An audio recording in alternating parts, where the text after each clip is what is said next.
Morning. We're going to see you at the basketball game tonight? Didn't even know there was a basketball. All right, I guess that answers that. So Didn't they have a basketball game last night? Women's. Oh, Ben said no. okay. First time we've seen you since the game. What were your takeaways after watching the game?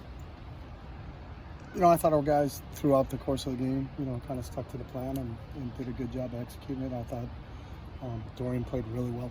I think he was 21 of 28 with 3 legit drops. Kept drives alive with his leg. I think the unique thing about Dorian is it seems like every game we play, he continues to get better, and it's really fun to see him continuing to grow. I think Sean and Duke are continuing to get better on a weekly basis, and I thought we were balanced in terms of run and throwing the football. And then I thought on defense, our guys did a really nice job. Chris Barnes was outstanding for us. Played really well for us. It's a shame that his interception, we didn't get more out of it. Obviously, we had a blindside block. We're going to do a better job on some of those aspects. Making sure we understand that you can't do that nowadays. That's a new rule. That's an emphasis in college football. But I thought by and large overall we played pretty well as a team, and I think we're continuing to grow as a group. You mentioned Chris Barnes. He said after the game the defense became more aggressive during the bye week before Stanford. So did that? You said that there really wasn't any schematic changes. So is this just a thing that came from the players to have a No, I just think they're executing, field, and you can ask Chris. We're making the same calls. I think they're executing those calls, and we didn't come in and say, hey, let's put this new defense in. And you watch us, and we're not playing a new defense. I think our guys are. The more they're familiar with it, the better they are. You look at there's a lot of moving parts here. Josh Wood's first time an outside linebacker. KLS playing outside linebacker, but missed the first 3 games. A lot of different guys moving around in there. Carl Jones getting first significant snaps inside. Lange is a guy that's done a really nice job for us, but has played inside, has played outside. Kind of settled down as the inside linebacker spot now that we got KLS back. Jason Harris is doing a really nice job complimenting KLS and complimenting Josh and adding some depth to that position. I think Darnay's healthier, so I think we're playing a little bit better in the back end. I think Stephen Blaylock has really grown as the season's gone along for safety, so that's really what I think. Maybe them cutting it loose, and that's what we talk about. Let's play fast, let's play loose, and let's just go play football, and I think that's what they're doing. What about guys tighter to the line of scrimmage? It does seem like maybe you're having more guys close, tighter to the line of scrimmage on defense. Same. Yeah, same calls, same stuff we've done all along. There hasn't been anything added to the package. Going back to having reviewed the game film now, you guys shut Chenault down.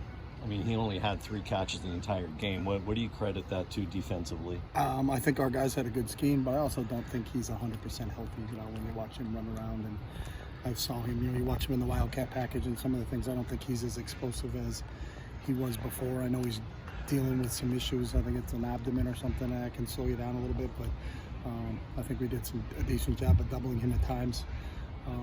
We also did a decent job when he was off one-on-one. I thought Darnay did a good job when he was off one-on-one, but I'm not sure he's 100% healthy either. So he's a talented football player. So I've lost count of the number of Twitter booms that Ethan Young has unleashed in the last week or so.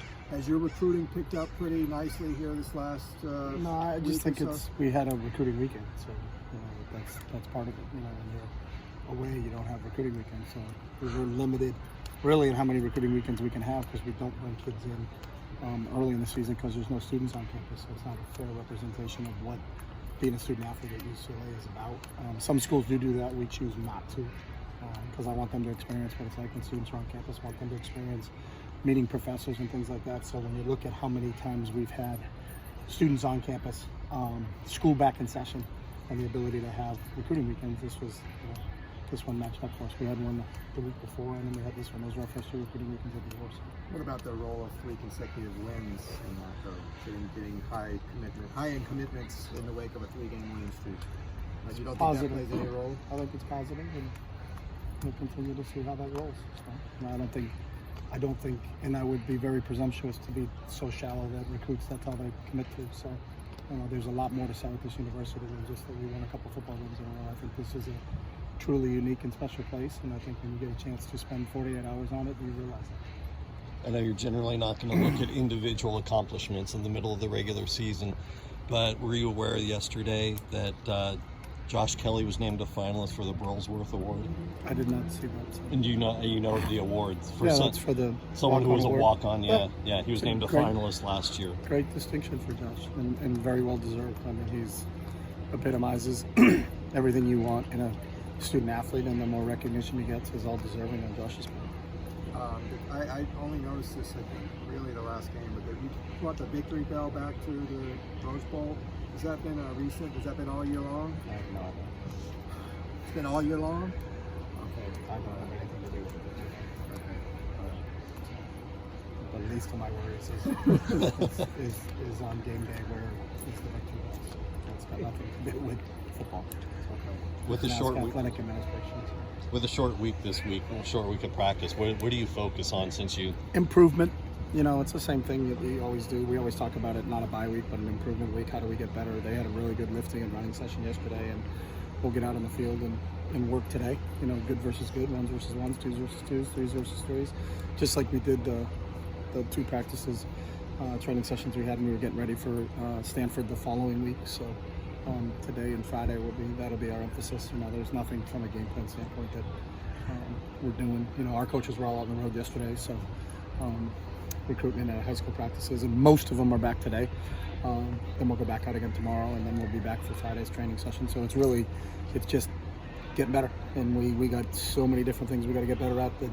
You know, that's what we'll continue to emphasize from offense, defense, special teams to all of it. So, have you done anything on Utah yet as a coaching staff? We always have watched tape, but we have not met as a staff, and our guys have been in and out, so we've not met as a staff and started to formulate a game plan in terms of this is how we're going to try to attack them, and this is how we feel they're going to try to attack us. But from that standpoint, no. When does that begin? Over the weekend, like we normally do. Bob Calvert and Quentin Lake, is there any update on those guys? Nope. And then you mentioned things that you can improve on. What are some of those things? Everything: fundamentals, hand placement on blocks, you know, ability to bend and sustain blocks, you know, finish them at the point of attack on the offensive side of the ball, catching the football, you know, the fundamentals of catching the ball and going back to those things, holding on to the ball. Ball security is always a paramount. You know, the mesh and what the quarterback's working on in handoffs exchanges. You know, on the defensive side of the ball, it always starts with tackling. You know, we have tackled better in recent games, but that doesn't mean we continue to not work on that. You know, we need to always work on those fundamentals. Getting off of blocks. You know, once we've engaged with the offensive player, making sure we see our second key, and then get off the block and run to the football. So there's a ton of fundamentals that have to be continue to work on, and it's really a daily basis from that standpoint. It seems like some of the pre-snap shifts on the defensive line are allowing the players to get into the backfield a little bit more. What do you attribute that to execution? Yeah, and I think our guys have a better understanding of our scheme and where we're headed and where they need to be at what point in times during the snap. So, you know, as those young guys grow that are getting significant playing time for us now, I think that they're starting to get a real good feel of how all the pieces fit from the D line to the second level to the third level, you know, and how each of them have an impact on the success or lack of success that an offense can have on that down. So, you know, how they're all paramount. You know, if one guy isn't where he's supposed to be when he's supposed to be there, then that's usually when you give up a big play. So.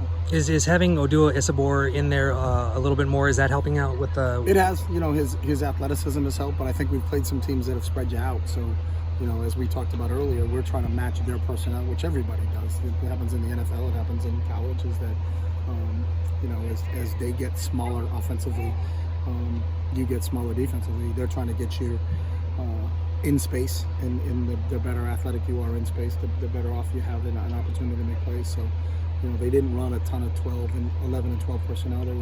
They were spread out a little bit, so then we had to be spread out a little bit. So, but I think we've got a pretty decent D-line rotation. You know, we've got some injuries there, obviously, but you know, I think with Vince is doing a really good job kind of rotating, keeping those guys fresh. Last question. Going back to the career for 1 second, how happy are you with where it is right now? How much do you feel like you need to cover before you get to signing day? I don't think you're ever happy until the signing date. You know, you have no idea. And just because the kid's committed now doesn't mean that he's locked and committed. So we need to continue to recruit the kids that are committed, and we need to continue to fill out what we're looking for in the rest of this class. So you won't be done until whenever that date is, December 18th or whatever that number is, in December in that first signing period, and then kind of see where you are at that point in time, and then figure it out. But I also know in this day and age, you don't want to sign a full class because you're not sure what opens up after that. So we've got some players that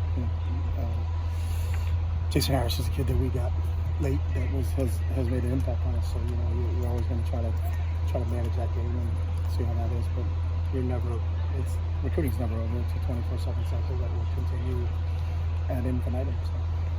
Thanks, Coach. Thank you. Thanks,